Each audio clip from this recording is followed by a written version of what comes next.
భీమవరంకు డిస్కౌంట్ల పండుగ తెచ్చింది కేకే స్టోర్స్. ధరల్లో చౌక చౌక. KK stores, PP road, Bhimavaram.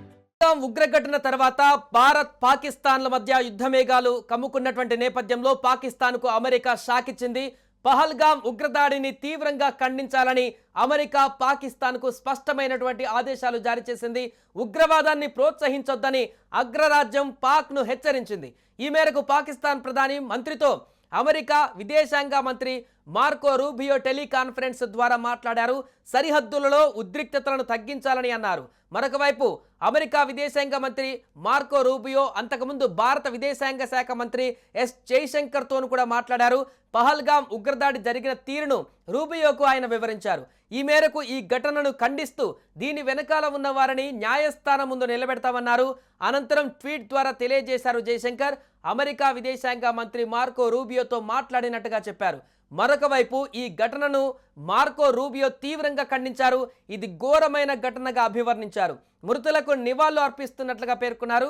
మృతుల కుటుంబ సభ్యులకు తన ప్రగాఢ సానుభూతి ఉంటుందని కూడా అన్నారు. ఉగ్రవాదాన్ని అణిచివేయడంలో భారత్కు తమ వంతు కృషి చేస్తామని తెలిపారు. ఇరు దేశాలు సరిహద్దులలో ఉద్రిక్తతలను తగ్గించుకోవాలని కూడా కోరారు. మరొక వైపు ఇప్పటికే త్రివిధ దళాలతో ప్రధాని నరేంద్ర మోదీ సమావేశం నిర్వహించారు. త్రివిధ దళాలకు ప్రధాని మోదీ పూర్తి స్వేచ్ఛనిచ్చారు.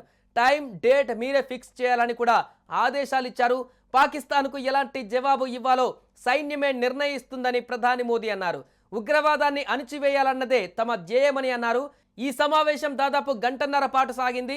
పలు కీలక నిర్ణయాలు కూడా ఈ సమావేశంలో తీసుకున్నట్లు తెలుస్తుంది.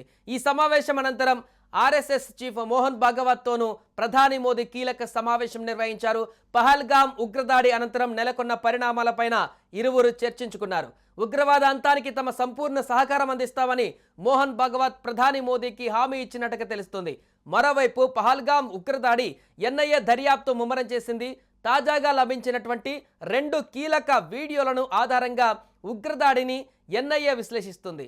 జిప్ లైన్ ఆపరేటర్లను విచారణ చేస్తున్నటువంటి ఎన్ఐఏ బైసరాన్ లోయలో ఉగ్రవాదులు వాడినటువంటి 40 క్యాట్రిడ్జ్లను గుర్తించింది. ఈ మేరకు విచారణను ముమ్మరం చేసింది. మరోవైపు భారత్ ఈరోజో రేపో తమపై యుద్ధం చేసేందుకు సిద్ధమవుతుందని సమాచార మంత్రి అతుల్లా తరార్ ఇటీవలే వ్యాఖ్యానించారు. పాకిస్తాన్కు సంబంధించిన వ్యక్తి. అయితే భారత్ ఈరోజు రాత్రికి దాయాది దేశం పైన సర్జికల్ స్ట్రైక్ మొదలుపెట్టబోతున్నట్లు తెలుస్తుంది. మే 2న ప్రధాని మోదీ భారత జాతిని ఉద్దేశించి సందేశాన్ని ఇవ్వనున్నారని కూడా ఒక సమాచారం తెలుస్తుంది. ఇప్పటికే కఠినమైన చర్యలలో భాగంగా పాకిస్తాన్ను ఆర్థికంగా కోలుకోలేని దెబ్బతీస్తున్నటువంటి భారత ప్రభుత్వం సింధు జలాల రద్దుతో పాటు వీసాల రద్దు, అటారీ వాఘా బోర్డర్ మూసివేత కారణంగా పాకిస్తాన్ ఆర్థిక వ్యవస్థ కుప్పకూలింది. పాకిస్తాన్ ప్రజలు తీవ్ర ఇబ్బందులు పడుతున్నారు. అతి కొద్ది రోజుల్లోనే ఆ దేశంలో ఆర్థిక మాంద్యంలో కొట్టుమిట్టాడుతుందని ఆర్థిక నిపుణులు హెచ్చరిస్తున్నారు. సుమన్ టీవీలో మీ పర్సనల్ అండ్ బిజినెస్ ప్రమోషన్స్ కోసం కింది నెంబర్కి కాంటాక్ట్ చేయండి.